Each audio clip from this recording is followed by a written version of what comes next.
welcome to another episode of Cup Series. I am Melanie and I am here with you. Welcome to Style of Living TV. Thank you so much for your continued support to my channel, Style of Living TV, with my friend John.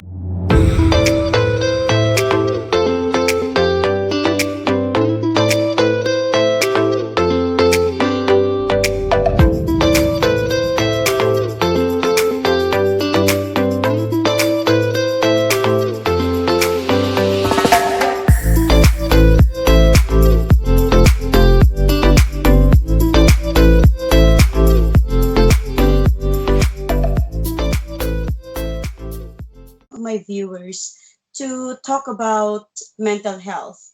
Well, come to think of it, mental health is a very important topic, especially with the pandemic that we are experiencing right now. And when I think of mental health, there is one person that really comes to my mind. She's one of the strongest person I know. How do I know that? You will also know that if you go to Spotify and listen to the Learning Cup. You will listen and you will hear her experiences and you will definitely agree with me. So, not to keep you waiting, ladies and gentlemen, let's virtually welcome Cindy Moneva. Yes. Hello. Hi, Hi, hi. Cindy. Hi, Manel. It's nice to be finally here on your channel. I've been wanting to guest for months before, but now I'm free, so here I am. Welcome to your viewers, and hi, everybody. Yes, yes. Thank you so much for agreeing to appear in my vlog. Okay. I will let Cindy do the honor in introducing herself. So for the benefit of our viewers, please introduce yourself. Thank you for that, Nang. To the style of living viewers, I am Cindy. I am a single mom, a proud single mom. I am a nurse and teacher by profession. I think if I could really introduce myself to your viewers, I am a very relatable person that whatever that you are experiencing right now, I do not have it like in a very extraordinary way. I am just a normal, simple girl, but I have extraordinary stories to share with you. That's it. See, that's what I've been talking about. So that's what I've been talking about. Cindy is a teacher and a nurse by profession. So when we talk about mental health and all the medical terms that is associated with mental health, who am I gonna ask? It should be Cindy and her experiences. And not to mention, she is also active in church. Yes, that's one also I forgot to mention. Sorry. Yes. So let's start because I know some of our viewers are also waiting to hear this. We have been affected by the COVID-19 pandemic. And I don't know, I have been reading news about people getting crazy, people killing themselves, but we'll go to that later on. Now, this question is a little bit personal for you. So, how were you before and after the pandemic? I don't want to say after the pandemic, but compare yourself before the pandemic and in the midst of the pandemic. Yes. That's I think when I am contemplating about us trying to discuss mental health, I know for sure that we're going to discuss it with the pandemic thing that we have. I think of course all of us are different now. I think we have changed at some point because this pandemic is a situation that we did not plan. It's like it was just thrown at us. We were not prepared for this. We were not trained for this. We did not learn this in school. Nothing. I think each and everyone had to row the boat, according to how they know how to row the boat, you know? As for me, before the pandemic, you know, if you know that Manang and of course the other friends that we have, I'm a very sociable person. I am a very sociable You're person. Like everywhere. I am everywhere. You know, I am that type of person that if I am invited to do this, I would say yes. If they say I would go to this place, I would say yes because you know it's yeah. I think all of us are social beings, and we always have to be with a group of people, and you know, to be with someone or to be with your family because that's who we are. We are social beings. However, after or no, during the pandemic, everything just changed. You're suddenly cut off from really the outside world. I have never stayed in my house for such a long time ever since I cannot remember. You know, the during the pandemic, I was able to stay in my house for straight 2 weeks, and at the beginning, I did not know what to do. But you know, it was a cherry on top for me because I during the pandemic it was also the time that I had my baby, so I was a first time mom. And if you're a first time mother, there are certain period that you just want to go out for a while and take a break, and you know you want to reset yourself because this is something new to me, and I have to reset, not really reset, but I have to change my mindset that I am not a single person anymore. I am not a go wherever I want to go anymore kind of person. I have to stay home, I have to be with the baby. And mentally for me it was a bit challenging because my mindset had to be changed whether I like it or not.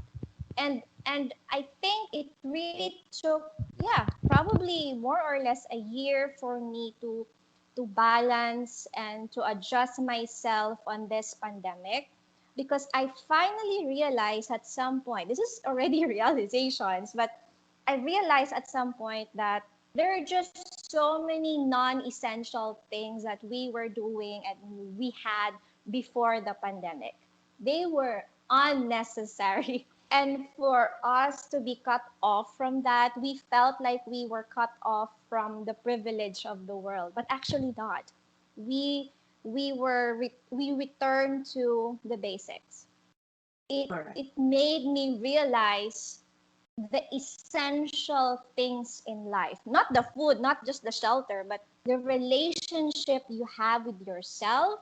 When was the last time that in during the pandemic or even before the pandemic that you meditated in your room? When did we ever do that? And for some reason I made it a habit and it became an essential part of my life. A relationship with your family, that's another thing, and of course relationship with your God. So for some reason this entire pandemic for me is more substantial than the life I had before the pandemic. So that's how I see things. Oh my God. Perfectly said. Really, perfectly said. Sind, just imagine, we have been friends for a long time, and the news that you having a baby, of course, remember, I was so excited. And just imagine if not because of this pandemic, what have what would we have done, right? Yes, I yes, was very yes. excited to meet you. I was very excited to play with your son. But since we have to respect the things, you said you became a first time mom and you had to do all the best that you had to do for the welfare of your family. And it was very difficult. And I really salute you for that. You know, just imagine things have been really, I really want to ask you this because Yeah. imagine the kind of personality that you have. You're everywhere, right? Say, come on, let's go, let's do something. You're everywhere. You're very generous of your time, but this pandemic stopped you. Yeah. Yes, but let me ask you another question. Is it is the pandemic also did the pandemic give you enough time to spend with your family? Yeah, that's actually good. Before the pandemic, of course, you know this already now. 2018 was the time when my father died. And if you listen to my Spotify, and of course some of the viewers that you have, I did not really spend a lot of time at home because I was unconsciously I was running away from home because it was never easy to be living with a father who is alcoholic. You know, the amount of abuse and the amount of trauma at your home. I don't spend a lot of time at home. But after the pandemic, I appreciate home. It's not just the house itself, but I appreciate my mom. I appreciate my family. I appreciate my son. I appreciate myself. I I have given more importance on my role in my family, and I understand that no matter how let's say my father is not here, my son's father is not here as well, but it's not really the absence, it's really the amount of attention and love that we give to each other bisan in a small space, even though we are in a quarantine. And it is always the substance and the amount and the quality of relationship you have with your family, and I really appreciated it right now. You totally agree when they said this pandemic is actually magnifier, a magnifier of relationships. Yes. And you're right, because you finally realize what is essential. No matter how big or small your house is, as long as you're spending considerable time with your family. Yes. Yes, yes. So thank you so much. Now the next question is, you talked about your experiences, you talk about the hardship. How are you coping? Mm. I think when it comes to coping, I'm not 100% expert on this. I'm not a licensed therapist. I just learn things raw. These are hardcore experiences. These are first-hand learning experiences. I think we cope differently. It will always depend on the situation, the type of person you are. It's like that's what they say. We do not ride on the same boat. That's actually true. Correct. It's like we would wear t-shirts, but the t-shirt that I will wear will have a different size than you. So basically, it's not the same for everybody. It is always tailor made. For me, my coping specifically about the pandemic, at first, of course, I did not get it right. I was having troubles. I was struggling. I was ranting. I was crying. I was angry. I just did not know where or who to blame with the situation that we have right now. But by the end of the day, or after a few months, you would just have to realize, if I keep having this kind of mindset, I will just lose in this game of life. Definitely. I will really lose because now things is the game has changed because I have a little boy looking up at me. I have a little one that is dependent on me, and also my mother. So I cannot, failing in life is not an option for me. It's either I have to find ways to cope with this or to rise from this. So yeah, you just really have to be, just be kind to yourself. You're not able to get things right on the first day, on the second week, or even for months. Just be kind to yourself. The answer and the coping on every situation will just come. Just trust and be confident that you're able to get it. But Correct. people will have different ways of coping. And I think, yeah, that is where mental health challenge will really come in. Right. Spot on. You said your situation is tailor-made, and it's it's so simple. The thing is, different situation, different opportunities, different coping mechanism, and God put you in that situation because probably, and I'm sure he knew that you know how to cope right? In that Yeah. kind of situation. And Mm. mental health, you're right. So if you ask me what I do to cope this kind of situation, this I really love talking. So I decided to do vlogging. I really want to share. I'm a teacher. I'm a Mm. gardener. I want to send a message to people. That's what Yeah. I'm doing. Yes, And yes. I also want to, that's why, because I know that you're so generous with your time and with your knowledge, that's why you're here in front of me talking about this next question. How important is it to be mentally and emotionally strong? Oh, it shocks. Um, being mentally stable is equal to being physically fit. People does not understand that.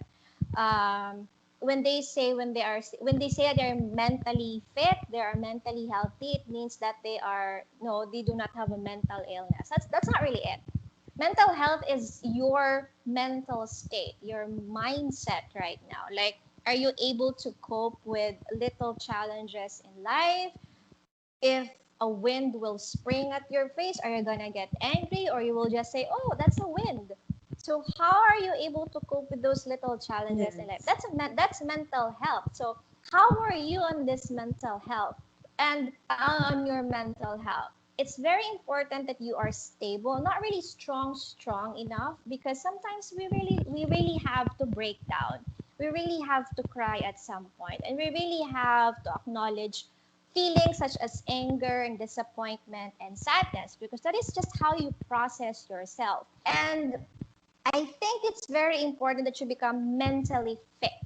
Mentally fit. Like, how to handle anxiety, how to handle disappointments, and how to handle stress, because they are not going away. They're gonna be there up until the day you die. So how are you going to handle them? If you're able to handle them flawlessly, or if you're able to overcome them, then yeah, you are mentally fit. Right? That's just how I see it. Yes, you're right. Mental health is as important as physical health. Sadly, we as humans give Yeah. more interest, more time in building muscles, but we don't really give attention to our mental health. Now, you're a nurse. You're in the Mm-hmm. medical field. Mm-hmm. Sid, what are the signs or the early signs of Mm-hmm. anxiety and depression? Yeah, I've been there. I've been down that road. The thing that I'm able to pinpoint that's why I'm able to, redirect myself. Of course, the moment that your daily routine has been disrupted, it's like you cannot function anymore. You cannot sleep well. You cannot, you can't eat well. The time that you wake up is your entire routine in life is disrupted. That's when you know that you are having anxiety and it's ruining your life. Of course, it will always lead to depression. Depression is a deeper kind of anxiety. It's like you're losing hope. It's like you're feeling so hopeless. You do not see the silver lining anymore. You don't see that there's a future for you anymore. Even a tiny piece of hope is gone. You know, sometimes I don't want to say that some people are depressed, because in my understanding, the only person who can say that you are clinically depressed, are the psychologists, the psychiatrists. Maybe you're just, Professional. yeah, the professionals are the one that can diagnose you with that, because it's very difficult, because I do not want to invalidate anyone's feelings. Okay? It's like if someone will tell you that, oh, I feel bad because I lost 1,000, like that. Of course, that person will really be anxious. Compared to a person, I lost 1,000. Oh, it's okay. Somebody will help me Yeah. with that, blah, blah, blah. Yes, So yes. it's really difficult to weigh emotions, because you cannot quantify them. But I think one thing that I'm sure, for you to know that you're having problems mentally, or having anxiety, because your daily routine is easily disrupted. It's like a little poke, you get angry. Yes, Yeah, yes. that's already like, it's a sign that Wait, step back, and take a deep breath. That's it. So it's like there have been changes in your routine. Then Yeah. if there are changes, you can be alarmed that you need help. But then, it's easy for us to say that. However, why is it hard to pinpoint Hmm. that Hmm. someone has depression, that Yeah. someone is depressed? Why is Hmm. it so silent or Hmm. secret? Why is that? Yeah. Again, it's also the same with coping. Everybody has a different way of expressing it. It's either they're gonna do it silently, they're gonna be so expressive about it, they're gonna tell someone they know, they're gonna tell everybody. It's different. I think depression is like, it's like this virus that we have. It's a silent enemy. Like and depression is not just a one-time deal. It started with accumulation of a series of anxiety.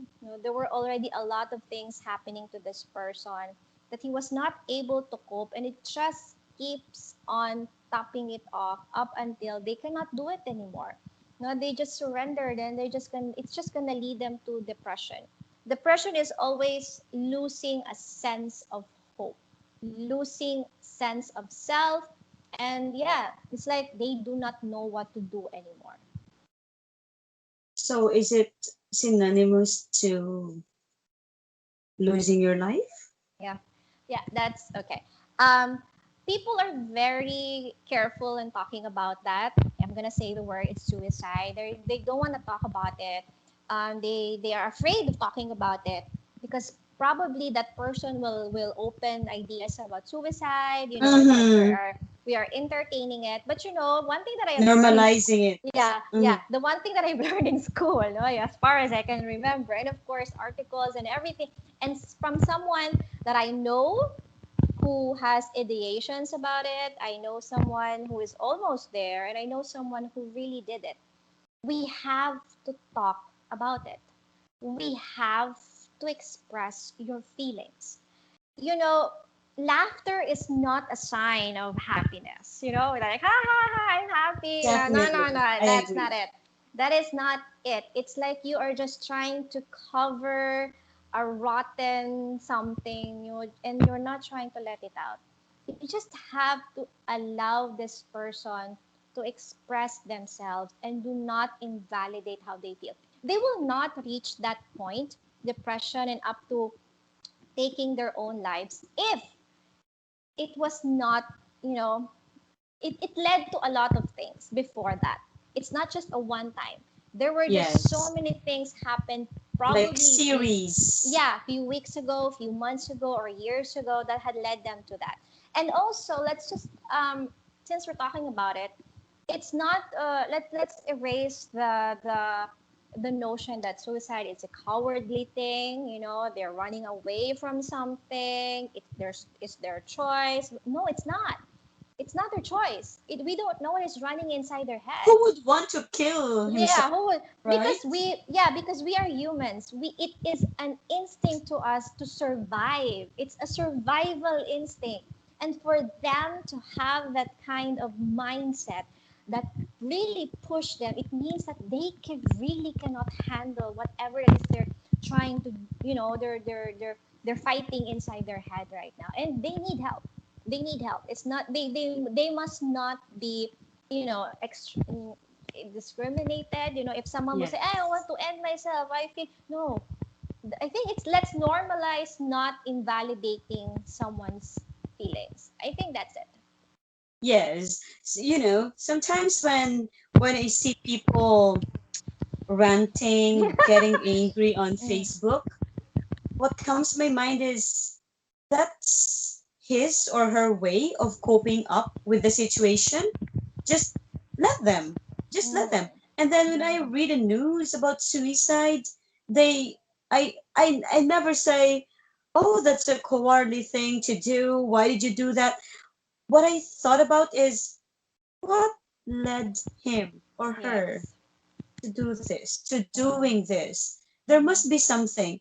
And Mm-hmm. we are not professionals in, in diagnosing someone is depressed. That's why it's good for us to just listen, Mm-hmm. okay? To just listen and never, you're correct, never invalidate someone's feelings.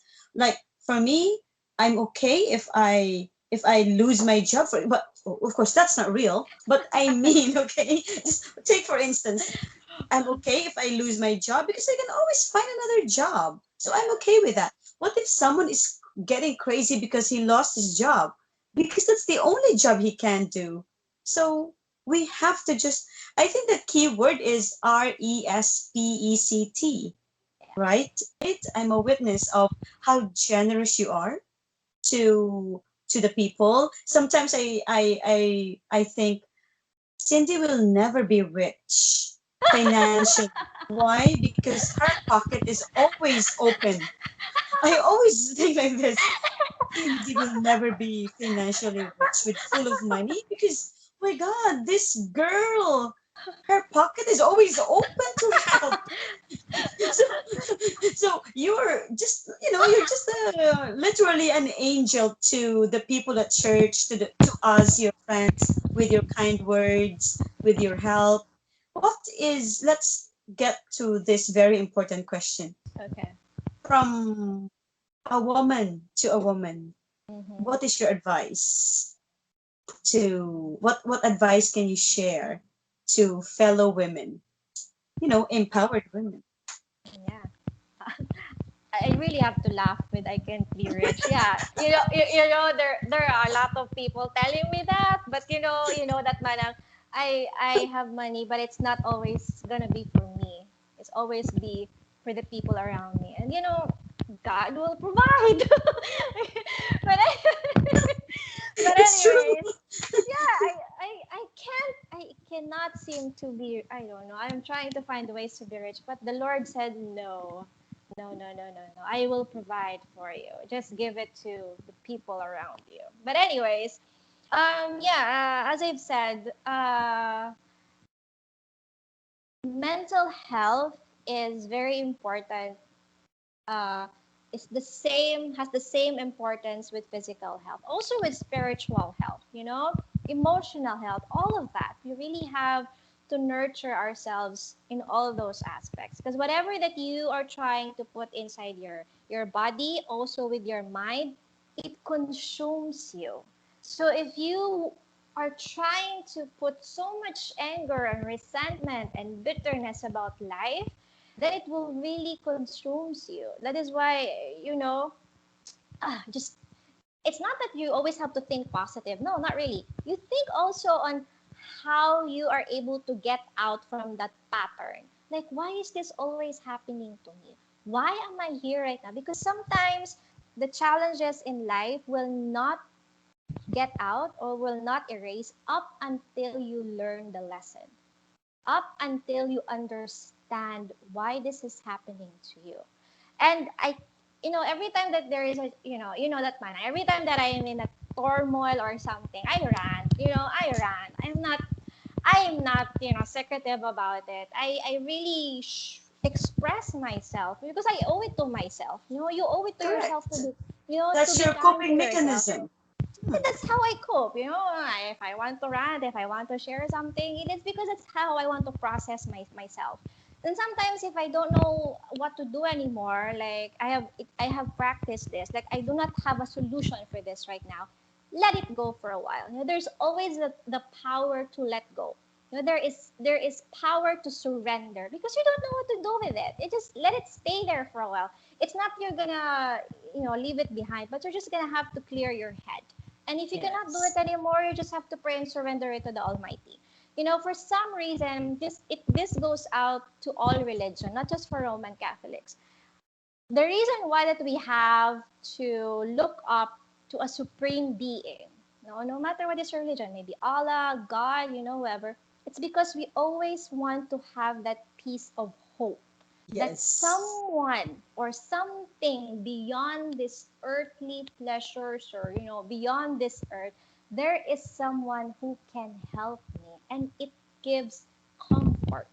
And if you have Correct. that kind of mindset, you're going to be, yeah, you're gonna be okay, you know. And for the fellow women that I have right now, especially, women who are struggling at this time, whether you are a mother, a single mom, or a single whatever, you are a woman.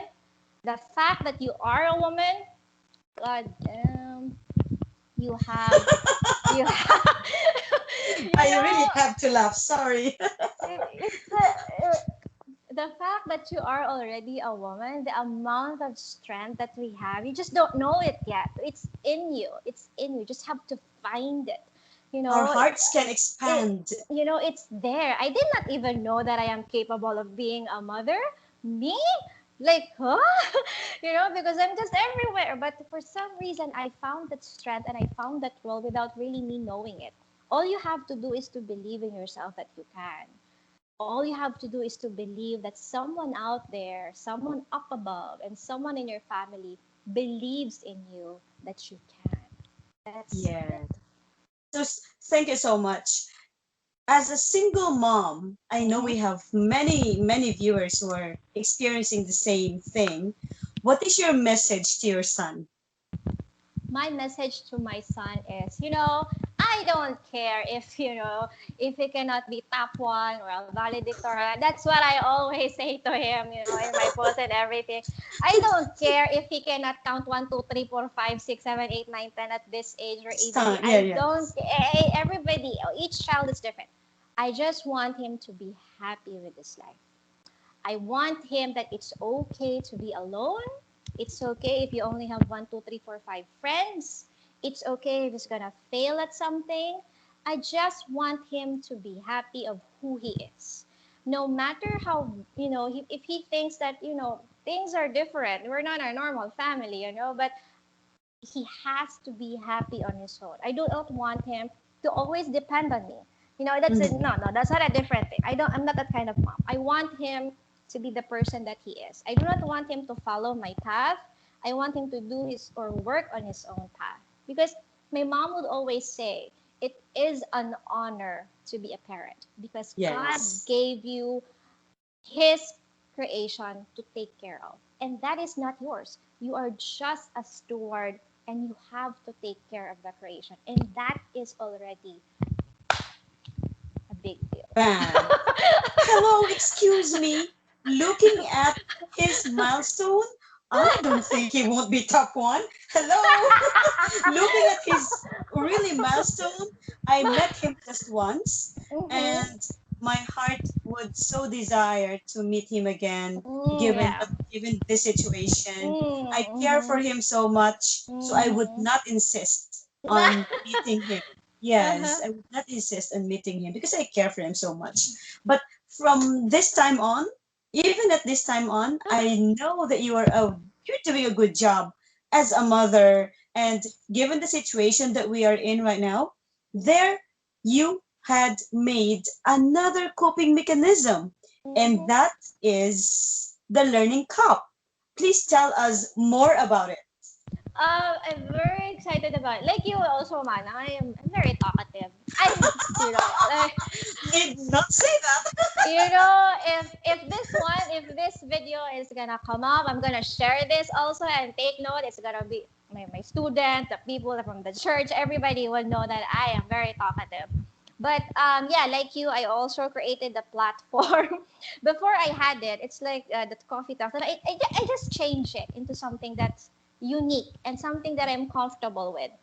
And it's the learning cup because I love to drink coffee. And every time that I have coffee, and it's like my version of alcohol, then that's where I get being talkative. And I devise it into the learning cup because there's just so many learnings in life that I want to share. And I did vlogs before, I did the little videos before, but I don't have the luxury of time to edit and everything. Then I discovered podcast and I said, ooh, I like this podcast platform because it's more intimate. I just Yes. have to talk like, just talk. You don't have to see my face anymore. Like, even if I am just lounging around with my pajama, that's okay. For as long as my message and my story gets across through this platform, I'm good. The Learning Cup, the purpose of the Learning Cup is to share my story. And these are hard, as I've said, hardcore, raw experiences. These are not secondhand. These are really my experiences. And of course, on how I understand things. I want to share that to a lot of people because I know that there is someone out there who wants to find someone that has a relatable story with them. Let's face Relate it. much. We Yeah. it's a very cliche if you share a problem to someone and then they, oh, that's okay, you're gonna be fine. No, it doesn't help me at all. But the moment that you know someone who has a similar story with you, there is a sense of comfort. Oh, I know, I can Yeah. relate to that. Hashtag relate. Yeah, yeah, Yeah. relate. It gives you comfort that this person, oh, she knows what she's talking about. Like, I think she would understand me. Oh, she did it. Maybe I can. So that is already a way of helping other people with sharing your story. And of course, aside from that, I have a gift. I have a gift of talking. So why not? Correct. So, so, so why not use it? The Lord said, what did you do with the gifts that I have given you? So I Yes, want to, yes. when I see the Lord one day, God, I made a learning platform, And I'm so happy. I'm so proud of you because way back, I just told you, hey, Cindy, do you know about podcasts? I think you're the right person to do that. Let's enroll, right? Yeah, And yeah, then yeah, yeah, I'm really, really so proud of you when I listened to your podcast. I don't know. I don't know if I should cry because of your experiences or I know your story, but listening to your story again through a podcast is something that she's my friend. yeah. She's my friend. You've got Yeah. to listen to her, right? Thank Really, really. So I hope and I'm looking forward to hearing more episodes. What are your uh-huh. next episodes? Please tell us Yeah, just a little bit about it, okay? For us to be yeah. excited. Yeah, I already launched the first episode last week, and I had good feedbacks about it. I've been sharing it, and they said, "Yeah, I did not know this, mom. I did not know this that you had this. We know, but we didn't know that is this kind of heavy. Yeah, it's how I carry it." So I said, okay, let's continue on with the next one. So probably Saturday or Sunday, I have a new episode. I'm actually preparing for it. Just the cover art first. Not really. It starts from there. As I've said, yeah, I'm a single mom. So I want to share my journey with motherhood. So the title of the episode, oh, this is the first time that I'm going to launch it here. First, this episode 2 is Unfiltered Motherhood. Why unfiltered? Because, when you have a baby, yeah, it's a bundle of blessing. There's a joy. Everything is focused on the baby. Yeah, we appreciate that. We love my son so much. But there is a piece of, or there is an entire life of a mother that changes so much. And she Mm-hmm. really has to go through those changes alone. Because everybody's celebrating the baby. Like, come on. Like, I appreciate that. But let's try to become raw and, unfiltered here. So I'm going to talk about my own personal journey on the time that I got pregnant, the time that I delivered, on the entire birthing story, and how did I became a single mom? How did I ever cope with it? Yeah. Episode 2, Unfiltered Motherhood. Oh my God. You have no idea how many women you can inspire with your Oh. story. And I'm looking forward to that. Mm-hmm. Mm-hmm. Yes, yes. And can I say this? You have become more beautiful. I Oh! think motherhood suits you well. Hello, we are friends, but it's just came out of my you really have become more beautiful. Oh. I cannot see any signs of stress All right. looking at you. That's because you know perfectly how to cope, Oh, right? thank With your faith in God, with a strong spirit that you have. you just dance when you feel like dancing. Oh You yeah, I do TikToks. yes. Okay, well, yes, you're a choreographer by heart. You were born a dancer. You're a teacher. You work in the ministry. What is your next plan, Cindy Michelle? If So there is please. one thing that I've learned is not really to make solid plans because it's just God is just gonna give you his plans. God's plans, not mine. Yes, yes, yes. Thank you so much. So, parting message to the viewers of Style of Living TV and for let's invite them one more time. Okay. Yeah, to all the viewers of The Style of Living, thank you for having me. Thank you, Mel. You know what? Again, just the disclaimer: I'm not an expert on the mental health or anything that we have discussed. This is just from the experiences that I have as a nurse and as a teacher. You can also, have your own version of your description or story about it. But the one thing that we need to understand, especially on this pandemic and on this mental health, just be kind to yourself. You always have to have a strong heart and protect your peace at all times. And you really have to know what really are the essential things in your life. So, yeah, I'm inviting you all to listen to my podcast. It's available on Apple Podcasts, but it's more on Spotify. It is The Learning Cup, okay, by Cindy Moneva. And yeah, I'm looking forward for you to join me there. Yay! Thank you, Cindy, for guesting here. I Yay. think this is only the first of the many episodes that I will be discussing about mental health. And Mm. again, from the bottom of my heart, I'm so proud of your Mm-hmm. podcast. I wish it well, Mm-hmm. and thank you for you're so kind of your time and your Mm-hmm. expertise. It may not be that expertise, Mm. but thank you so much for sharing what you know and what you have experienced with us. Okay, so this has been Melanie for Style of Living TV, and I hope you liked our topic today. If you have any suggestions and requests, don't be shy. Okay, let your voice be heard, and don't forget to subscribe and share. Bye bye.